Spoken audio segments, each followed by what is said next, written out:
अर्धशतरान पूरा किया है सुनील बोकारो ने, बहुत ही बेहतरीन। वाह क्या कमाल का stroke, what a shot. Sunil Bokaro स्वागत किया है बहुत बेहतरीन टाइमिंग के साथ। পরের বল তুলে দিয়েছে, দেখা যাক এটা কোথায় যায়।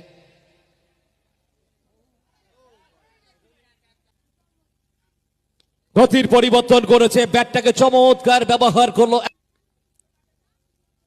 ইনসাইড আউট করে নিয়ে হাফ ভলি করে নিয়ে back lefty to lefty, fire fire fire Sunil Bokar, Sunil Bokaro, ও মিস ফিল্ডিং। আবার উঠে এলেন, ওয়ান বাউন্স, 4টি রান আসবে।